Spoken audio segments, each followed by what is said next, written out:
سلام كما تكونوا كبرات تغطاتلتي سي ام اكسترا شو لتوزينا سبورت حيزنا لكم قريبنا لنا مكتتا لكم بخبرنا عدم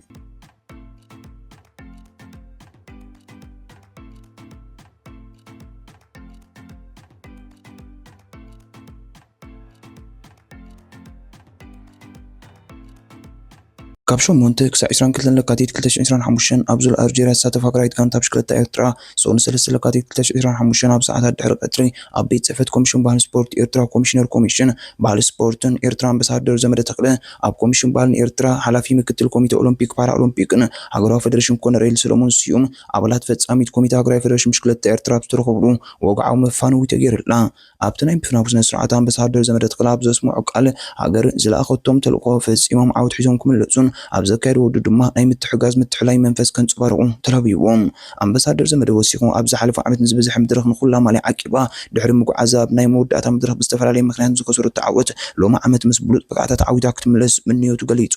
ፕሬዚደንት ሃገራዊ ፌደሬሽን ብሽክለታ ኤርትራ ኣቶ ተመስገን ረዳ ብወገኑ ኣብ ብሽክለታ ምብልሻውን መውዳቕን ንቡር ስለ ዝኾነ ካብ ዓወት ድማ ክዕንቅፀካ ይኽእል እዩ ምክንያታዊ እንተዘይኮይኑ ግን ብናትኩም ናይ ጋንታ ምትሕግጋዝ ብዘይ ምፅዋትኩም ክትሰዓሩ ከለኹም እዩ ተዘከፍአ ስለዚ ኣጆኹም በርትዑ ኣብ ዓወት ይራኸበና ብምባል ኣፋኒዎም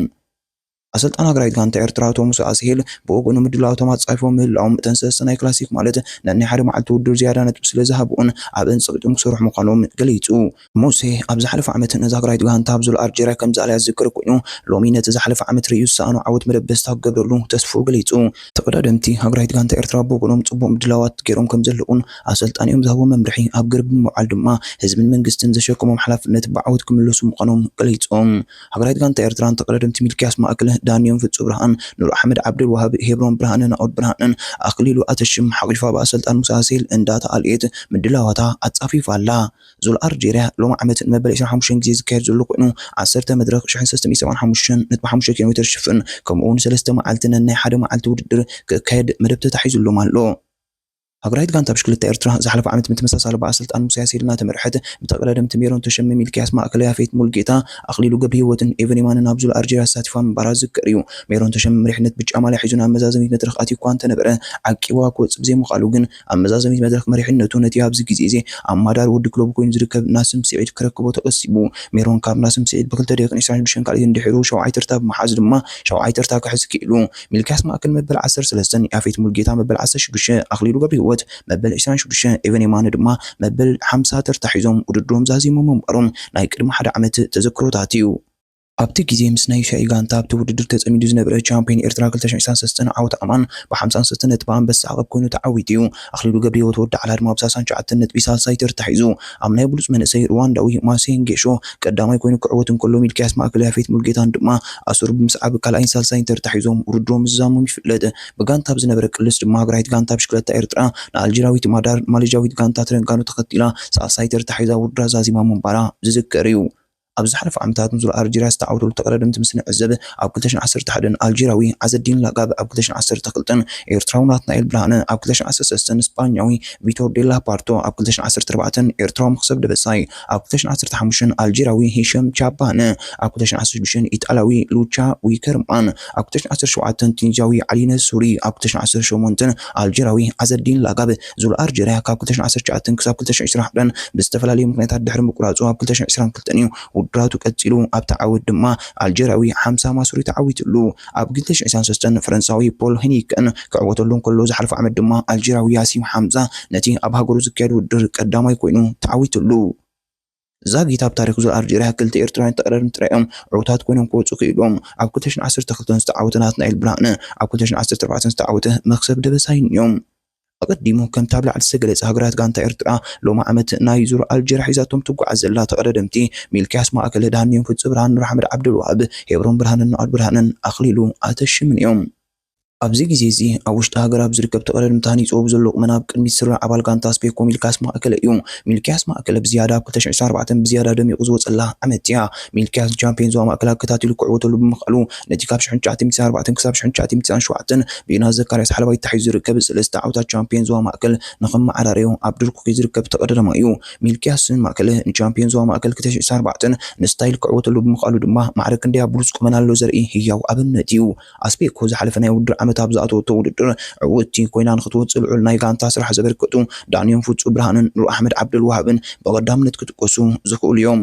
ብሰንኪ ዝናብ ተቋሪጹ ኣብ ዝነበረ ውድድር ቻምፒዮንስ ዞባ ማእከል ብሰንኪ ዝወቀረ ሓያል ዝናብ መውደቕ ዘጋጥሞ ኑር ኣሕመድ ዓብደልዋሃብ ድሕሪ መውደቕቱ ብመንገዲ ዙርያ ኣልጀርያ እዩ ንፈለማ ግዜ ኣብ ውድድር ክጽመድ። ኑር ኣሕመድ ዝሓለፈ ዓመት ኣብ ኬንያዊት ከተማ ኤልዶሪት ኣብ ዝተኻየደ ቻምፒዮን ኣፍሪቃ ምስ ዝተረፉ ኣባላት ሃገራዊት ጋንታ ኤርትራ ብምዃን ብሉፅ ስራሕ ምስርሑ ዝከር እዩ። ሰንበል ደረጃ ምስ ዓበይቲ ክለባት ምዃኑ ንኽተመስክር መሪሕ ተራ ምጽዋት ዝርከብ ሄብሮን ብርሃነ ክለብ ደንደን ዝሓለፈ ናይ ውድድር ዓመት ብሉፅ ደረጃታት ንኽተመዝግብ መሪሕ ተራ ዝነበሩ ናውድ ብርሃንን ናይ ማህደር ስልጠና ቀሲሙ ናብ ክለብ ደንደን ዝተመልሰ ኣኺሉ ኣተሽምዕን ንሳልሳይ ዓወት ኤርትራዊ ኣብ ሩዋንዳ ንምስጋብ ተበጊሳ ዘላ ሃገራዊት ጋንታ እያ።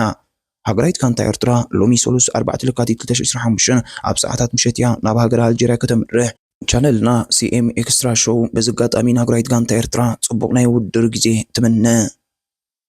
ቻምፒዮን ኤርትራ ናይ ውልቅብ ናይ ግዜ ውድድር ኣማኑኤል ገብረ እግዚአብሔር ካብ ረቡዕ 5 ለካቲት ጀሚሩ ን5 መዓልታት ዝካየድ ቮልታ ካታሎንያ ክሳተፍ ምዃኑ ወግዓዊት መርበብ ሓበሬታ ቅድም ሽክለታ ፕሮሳይክሊን ስታቲስቲክስ ሓቢራ። ቮልታ ኮሙንያ ቫሌንሺያና ኣብ ማሕበር ቅድም ሽክለታ ዓለም ናይ 2 ነጥቢ መልክዕ ዘለዎ ውድድር እዩ። ኣብዚ ናይ ሎሚ ዓመት ውድድር ካብ ናትናኤል ተስፋፅን ብተወሳኺ ከም ኣባል ዩኤ ፖርቱጋላዊ ጆ አልሜዳ ስፓኛዊ ኣባል ኢኒዮስ ካርሎስ ሮድሪገዝ ኣባል ጃይኮ አልኡላ ኣውስትራሊያዊ ቤኒፖ ኮነር ኣባል ሬድ ቡል ቦራ ሩስያዊ ኣሌክሳንደር ቭላሶቭ ኣባል ባህሬን ቪክቶሪስ ፔሎ ቢልባኦ ኣባል ሬድ ቡል ቦራ አውስትራሊያዊ ጃይ ሄንድሌይ ኣሜሪካ ኣባል ዩኤ ብራንዶን ማክናልቲ ኣባል ባህሬን ቪክቶሪስ ኮሎምቢያዊ ሳንቲያጎ ቡትራጎ ፈረንሳዊ ኣባል ዩኤ ፓቨል ሲቪኮቭ ኣባል ኢንተር ማርሸ ደቡብ ኣፍሪቃዊ ሉዊስ ሜንኬዝ ኣባል ጃይኮ አልኡላ ኢጣልያዊ ፊሊፖ ዛዕና ዝኣመሰሉ ስሙያትን ሓይላትን ተቐዳደምቲ ናይዚ ግዜ ክሳተፉ እዮም። ኣብዚ ናይ 5 መድረኻት ዕምር ዘለዎ ውድድር ካብ ዝቐልጠፈ ተቐዳዳማይ ኤርትራዊ ኣማኑኤል ገብረ እግዚአብሔር ብተወሳኺ 6 ናይ ሃገሮም ቻምፒዮን ውድድር ዝኾኑ ተቐዳደምቲ ኣብዚ ውድድር ክሳተፉ እዮም።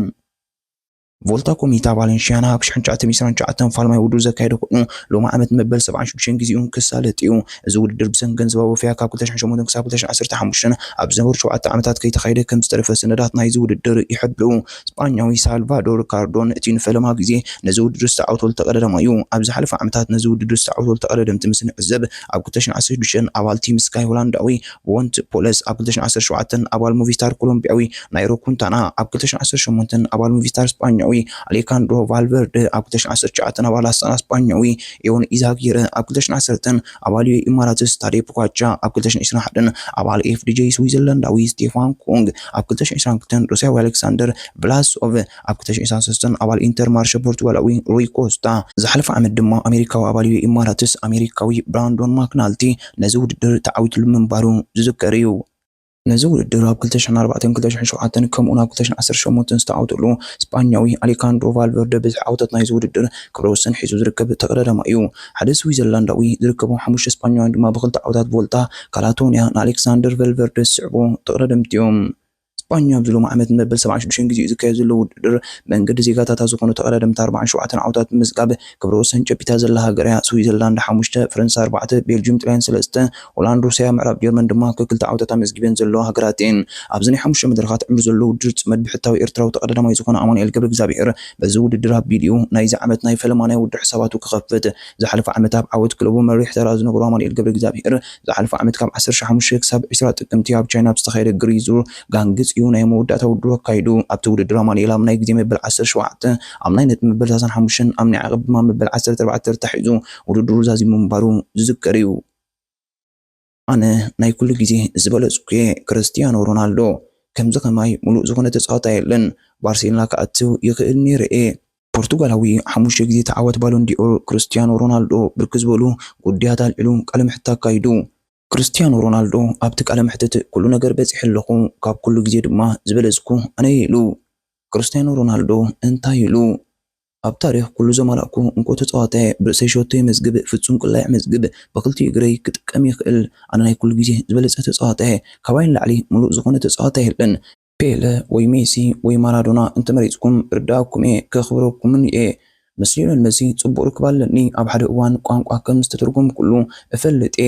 ኣብ ካምፕኖ ምጽዋት ደስ ይብለኒ ካብ በርናቡን ላዕሊ ኣብ ካምፕኖ ሸቶ መዝጋብ ደስ ይብለኒ ደገፍቲ ይቃወሙኒ እዮም እዚ ድማ ደስ ይብለኒ። ናብ ባርሴሎና ክጽምበል ይኽእል ነይረ ቅድሚ ናብ ማንቸስተር ዩናይትድ ምጽምባረይ ከፈርሙኒ ዕድመ ቀሪቦምለይ ነይሮም እዮም። ናይ ኣሜሪካ ሜጀር ሊግ ሶከር ካብ ስዑድ ሊግ ዓረብ ካብ ዝተሓተ ደረጃ ዝርከብ ሊግ እዩ ዝዛረቡ ሰባት ዝብልዎ ይፈልጡን እዮም እቶም ሓቂ ዝፈልጡ እቶም ኣብኡ ጻወት እዮም ኢሉ። ሕማቕ ዝበሃሉ ኣሰልጠንቲ ኣጋጢሞምን እዮም ብዛዕባ ኩዕሶ እግሪ ሓሳብ ኣይነበሮምን ክብል ተሰሚዑ።